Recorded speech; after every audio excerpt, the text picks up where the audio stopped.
Hey guys, Solomon here. I hope y'all are having a great day. Recently on chess.com, we had a match between Hans Niemann and Hikaru Nakamura. Let's just say that Nakamura's Hippo didn't do so well. Okay, now that said, did Hans just refute the Hippo? Is the Hippo gone in the wind forever? Right? Does anyone that has ever seen this game from Hans just going to know how to wipe the Hippo every single time? The answer is no. Okay, in fact, Hikaru was completely fine. He just messed up in the middle game. Okay, so one thing to think about, just because someone like Hikaru loses a game in the Hippo, go through the game, right? Plug it in, look at the evaluation from the engine, and try to find where things went wrong, right? Did they go wrong at move 5? Did they go wrong at move 15, right? Where was the mistake made? And it turns out that Hikaru just didn't play the Hippo properly. Okay, now that said, first off, I do want to say thank you to you guys that told me that it's not Hikaru Nakamura. Okay, it's Hikaru Nakamura, and that's the Japanese pronunciation according to 4 or 5 subs that commented that.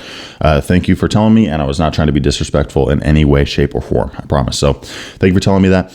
We're about to go over this game by Hikaru and the mistakes that he made so that we as Hippo players can improve. But before that, I do want to give a discount code for a Black Friday sale. Okay, now all you got to do is go down to the description below or to the pinned comment, click on the link, and both of my courses, the Hippopotamus Defense and the Ponziani Opening, if you purchase it within the next few days and use this discount code, you're going to get 30% off. Okay, 30% off, and you could even get 30% off on both, which is 60% total if you add the two together. Black Friday 2023 is the discount code. Make sure to use it by Sunday night Pacific Standard Time, and you will get 30% off either course. If you have any questions about that, let me know down in the comment section below. And hopefully we have a third course on the way. Also, let me know what kind of opening course you would want to see next, okay? I'm looking to make a third, again, hopefully mid-December. So let's look at this game, but I just wanted to let you guys know that if you guys were wanting to get the course, but you wanted a discount code, it's right there. Black Friday 2023, 30% off, only good for a few days. We have this position here. Hans plays the move of e4, and we have g6 from Hikaru, right? Bishop g7 and a6. Now, the games I've covered so far on this channel by Nakamura, we've seen b6 most of the time, right? Feed and shadowing both bishops pretty quickly. But here we have the move of a6, and I haven't given this move much thought. When prepping the Hippo, myself, I always just play d6, but a6 is actually a pretty sound move. It's looking to prep b5. If white ever does go to c4, we could always play b5 whenever we want to. And if a4 here, which is what happened in the game, by the way, we have b6, right? And the whole idea here is that we are now prepped for a5. If we just keep this pawn here and white plays a5, we can't play b6 or b5 without getting captured, and it's going to be a little bit harder to pull off our full thick-skinned Hippo. In fact, it's going to be impossible. That said, black is completely fine there because this pawn is pretty far extended. We might just have to switch up our approach a little bit, but here we have the move b6, and we're totally good. If you play a5, we have b5, and there's no en passant available, right? And if anything, that a5 pawn is overextended, stuck, and a big old target for us to attack the rest of the game pretty easily. So we have bishop e3 from Hans, bishop b7, g3, we play d6, knight d7, right? Hikaru here just continuing to develop his pieces. And now queen d2. Now, if you look at the evaluation here, it's giving me about, 0.27, 0.3, 0.31, okay, for white. Now, let's just be honest. That's not a lot. Okay, if you're playing at this level, both of these guys over 3,000 in Blitz on chess.com, 0.3 is pretty good for black. In all honesty, right? When white starts the game, they do have an advantage in terms of the eval, and that's just how it is, right? Because they get that first move, they get that head start. 0.3 is completely fine. We now have this move castling kingside, which is also a sound move. Black is technically totally fine here, but I must say I would never play this myself, ever. Okay, now in my first Hippopotamus Defense video I ever did, I talked about how, it's totally okay if white puts the bishop here because, if they want to give up that bishop, then we just take back with the king and everything's fine. Let's just say at the beginning of me making Hippopotamus Defense content, I didn't know it as well as I do now. Okay, I've been learning over time, trying to get better at it, taking feedback from you guys. You got to play h6 here, right? You got to play h6, right? And the whole idea now is that if you ever want to bring the bishop there, then the rook defends our bishop, which is now attacking the queen. And this is really what the full thick-skinned Hippo is, right? When I use that, it's both fianchetto bishops, it's both these knights here, and it's 6 pawns on the 6th rank. I mean, notice just how many squares we have covered here, right? I mean, the entire 5th rank is attacked / defended by at least one of our pawns, and it's going to be hard for white to break through this. Okay, so you got to play h6 there. Instead, from Hikaru, we see the move of castling kingside. Now, he played this move within, less than a second. He may have just pre-moved it, which, may show why he did that. Maybe he wouldn't have played castling kingside if he took his time, but we now have the move of bishop h6 from Hans. Okay, now, again, is black okay here? Black is technically okay, but this is annoying. I mean, let's just be honest about that. But again, we have a playable position here. In fact, the engine likes taking that bishop and then playing c5. And this c5 move makes a lot of sense to me. Sure, we are putting some pressure on d4, but more than that, in all honesty, more than that, we're just trying to get this queen developed, right? Get the queen to c7, throw this rook to d8, maybe get this rook to c8 at some point. We're developed. We're playing chess. We're going to start getting those knights involved. We're chilling. Okay. The only downside that we have here is that our dark squares are a little bit weak, but it's going to be hard for white to take advantage of this. I mean, this light squared bishop's going to, literally never be able to get into these dark squares. And the knights at the moment, they're not really in any kind of attacking position, right? They're just not. So what I would say here is, you could take the bishop and then play c5. If you don't want to take the bishop, there's other moves here that are solid for black, but I would say, this bishop here just is a little bit annoying, right? So we could take it, and you may be saying in your head, well, the queen's annoying too, but in a lot of ways, the queen here is such a powerful piece, and sure, it's around our king, but is it really a threat to it? Right? If any of you guys have heard of Josh Waitzkin, he's talked about this before, not in the Hippo, but just in general chess. He's talked, I remember him as a kid. I remember him saying, when I was a kid, I remember hearing him, that he said that he would do this. He'd form this battery ram, put the bishop in, take with the queen, and then he'd just keep playing. And he kind of regretted playing all these games with the queen kind of out of the action a little bit, right? And black here is going to try to shift the game with a move like c5. As an example, okay, c5 is the move that I would play here. The engine also likes moves like d5 or even rook b8, defending this bishop just in case things ever break open, okay? But again, this bishop on h6, this is not how the Hippo works, okay? You don't have to deal with this. You don't, right? Going back, after queen d2, play h6, your problem solved. Your problem solved, right? If they play a5, you play b5, right? That's it. Okay. If they play d5, you can play e5. Right? If they play e5 here, you can actually take that bishop and start, trying to chip away at that pawn if that goes down in that way. But h6 is definitely the move there. Okay, if you're a Hippo player, you got to do it. But okay, we got castling kingside, bishop h6. Here is where Hikaru made the mistake. Okay, the first kind of big mistake. I would say h6, not playing h6 was a mistake as well, but practically speaking. But okay, we got e5. This move's just not great. It's just not. I learned this the hard way. There was a classical game where, I played one of these two central pawns, and you got to ask yourself the question, okay, are we actually threatening anything? Do we have the ability to threaten anything? Right? That's what we got to ask. There's also a second question we got to ask when pushing one of our central pawns in the Hippo. I'll get to that in a moment. But okay, we play this move. I'm just gonna tell you guys, I think the best ideas for black, right, that I've used the most are playing h6 and g5 and tucking this knight. Obviously here we can't do that because Hikaru's allowed that bishop into that square, or playing a6 and b5 and tucking this knight.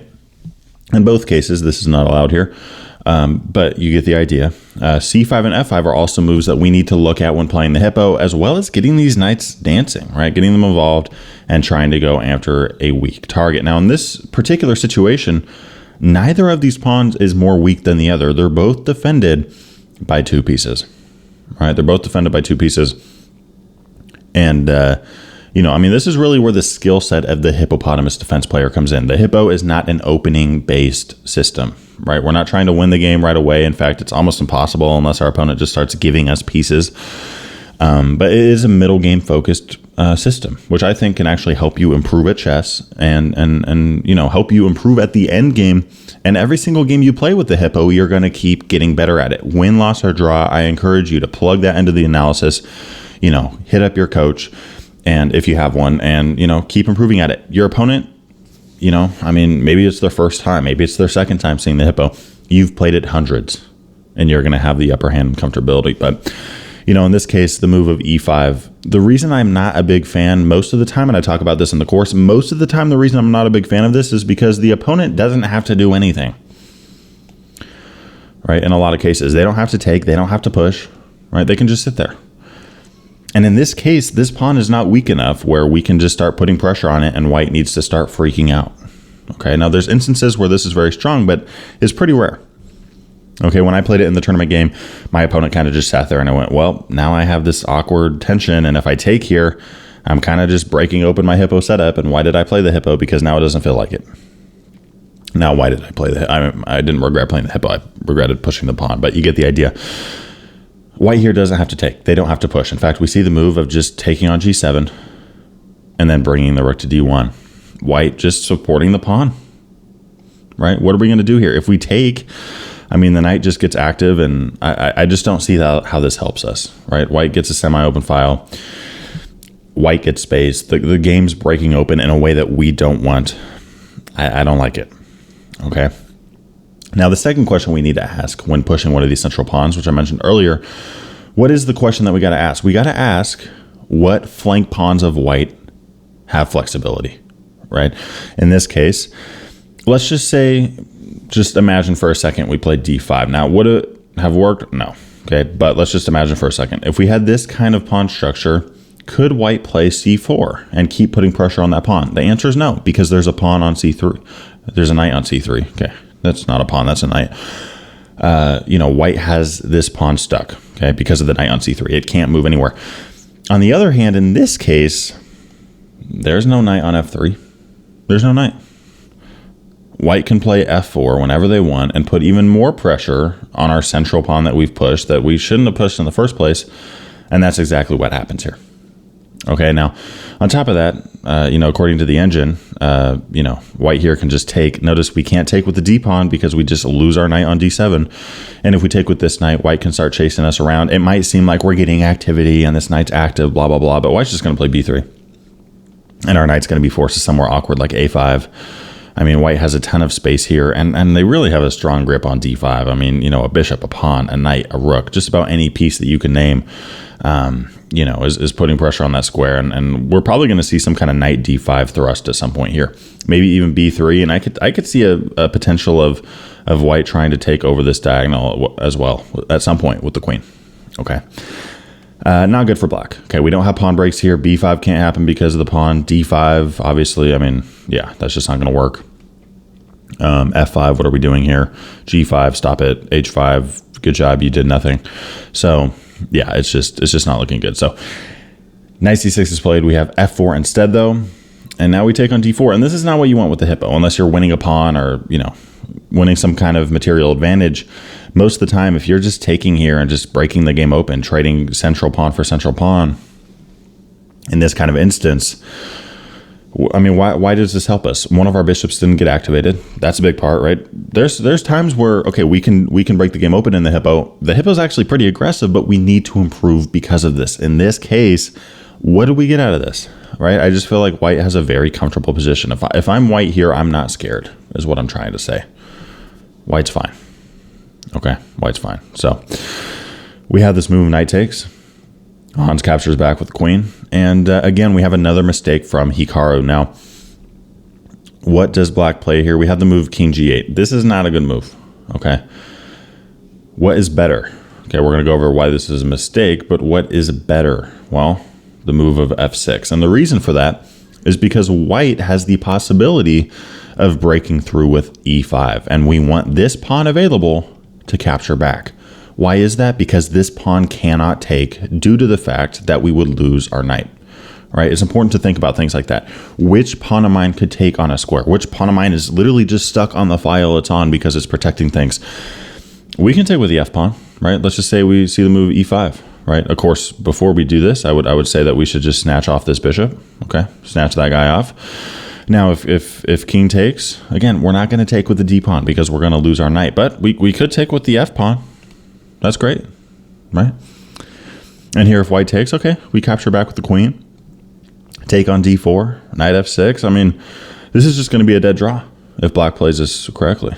Okay, maybe even a win if white misplays it. So, even position, I just don't see Hans or, Hikaru messing this position up, in all honesty. So, queen takes d4, king g8. In this case, white is able to play e5, and notice the key difference. There's no pawn on f6 to take this guy, right? So, Hikaru continues by taking the bishop, right? The king takes back, but now this pawn's stuck. Can't take. We lose our knight. And let's just say white has a lot of pressure on that d6 pawn. Okay, this is not looking good for us. We have knight c5. White just takes. They throw their knight into d5. They're looking at knight f6 check ideas, which is very dangerous. Hikaru plays this move at f5 so that the rook can also eye up that square. Hans here just activating his pieces, centralizing his pieces. Knight e4. Solid idea. This knight trying to, centralize and really cover some squares. But we now have knight captures on b6. We're now down in material, by the way, guys. Rook b8, a5. Talk about an active knight there. Queen c7. White continues to expand. We have queen c5, capturing off. Rook d5. And I'm just going to say, from a practical standpoint, once you hit this level, right, once you're over 3,000, it's just going to be hard for black to hang on here because we're down a pawn and there's nothing to show for it. In fact, we're the ones with the bigger targets. c5 is weak, right? And of course, you could say, well, the knight's defending it, but c5 is weak. The knight is very active. A rook could come to d7 at some point. I just don't see what black has here. And if we trade down, we're going to trade down into an endgame where we're down material, right? And if we're down material, we don't want to trade. But most of white's pieces are more active than ours, right? So we have this move of rook f8, h3, h5, right? I mean, I'm going through these moves pretty quickly. Nothing crazy going on here. Rook d1. For a second here, I was thinking, wait, why didn't Hikaru play this move of knight c3? But as much as the knight is forking the rooks, rook d7 check, white's fine, right? They get a check and they're out of it. So we have rook e7 now kind of reintroducing the threat of knight c3, but of course Hans isn't going to fall for that. We have rook d7, rook e8. We have capturing off here, rook d8. And pretty interesting situation here. Knight f6, rook e2 check. And I would say here we have to play aggressively. Okay, both practically and according to the engine. As I look at it right now, rook b2 is the best option for black. Okay, rook b2 or rook e3. In the game, we have rook a2. And I'm going to encourage you guys with this. When you reach the endgame, specifically with rooks, I don't know why rooks are like this, but specifically in a rook endgame, of course, in this case, we have knights as well, but specifically in a rook endgame, you got to play active with your rooks. If there's times where sure we can hold on and hold on with a fortress, but most of the time, if you're going to be given a choice, right? You're going to either have to defend everything or go, you know what? I'm going to give up my pawns, but I'm going to attack all of yours. In most instances, you want to attack, right? If I'm about to lose a pawn, I'm not just going to defend it all day long and sit there because you're still going to start attacking stuff and I'm just going to keep defending and eventually I'm going to lose everything anyways. Instead, what I got to do is go, look, you're going to take my stuff. Okay, I'm going to go after your pawns, right? And that's what black should have done here. Played a move like rook b2 and really went for this pawn on b3. Right, but instead we have the move of rook a2 going for this pawn. Obviously, this doesn't, actually win the guy. And sure, you could argue in one sense, well, it's good that the rook's eyeing up this pawn, but no, we really got to go after white's pawns, right? We have to go after white's pawns. We cannot play passively here and just defend. Okay, knight e4 is played. King f7, king e6. We play a little dance here. We do get one of our pawns back, so now we're down one pawn in material. Rook a1 check. What else are you going to do? We're kind of out of ideas here. And at this point, it is probably too late to go for this pawn because, this pawn's already advanced. The knight's out of the, more centralized and, white's getting pretty close here. So, okay, we have, rook a1, knight e4, and knight check. At this point, it's just over, guys. Okay. Our knight's attacked. We run away. A7. Notice it's only one step away now from promotion. So in this case, sure, you do got to defend the pawn. King b6 is played. Now the rook looks to support that push. And notice just how good of a job that knight is doing defending that guy. We're now given an option, right? We can allow white to promote, in which case we're really just giving up a rook for our pawn. You know, of course, it's a queen, right? But it was just a pawn. So we're giving up a rook for a pawn, or we can take now and also get the knight. And that's what happens here, but it's still completely lost for black. Knight f2. Great play here from Hans. I mean, you know, it might be easy to take this guy here, but notice if we take, black takes. And they're going to look to take again. Okay, no rush here. Get our pawn safe, right? And then here, after takes, and we do get one of the pawns instead of two. Yeah, Hikaru just resigns here. I mean, you know, rook g5, attacking both. Black cannot defend both of these guys. We're down the exchange. This is simply crushing for white. Not to mention that we're down a lot of time. But all that to say, Hans didn't find a refutation, guys. Hans didn't unlock the key to beating the Hippo. In fact, I would say there's a lot of other, 4 pawn center, 3 pawn centers that are actually more difficult for black to deal with if you don't know what you're doing in terms of the opening theory. And I covered those in my course, right? I covered 3 pawn centers, 4 pawn centers, what happens if white fianchettos, what happens if you see an early h4 and h5, all that kind of stuff. When to stick with the Hippo, which is most of the time, when to not stick with it. And again, if you want to invest in the course, I recommend, you try to get it within the next few days and using that discount code of Black Friday 2023, and you'll get 30% off. I appreciate you guys. Just as a warning, I'm a little bit sick. And content's going to be a little bit slow the next few days, but I appreciate y'all rocking with me. And I'm wishing y'all a great finish to November. Thanks for watching today's video. If you enjoyed it, make sure to hit that subscribe button and that notification bell so that you don't miss out on anything coming our way. And on top of that, I wanted to give a big shout out to my Patreon supporters for the month of November in 2023. Big love to y'all. If you're interested in becoming a Patreon member, you can click on a link down in the description below. And in that, you will see all the benefits, including one in which we recently added, which is actually a once a month session with me, in which case we go over patrons games. I'll see you all in the next one.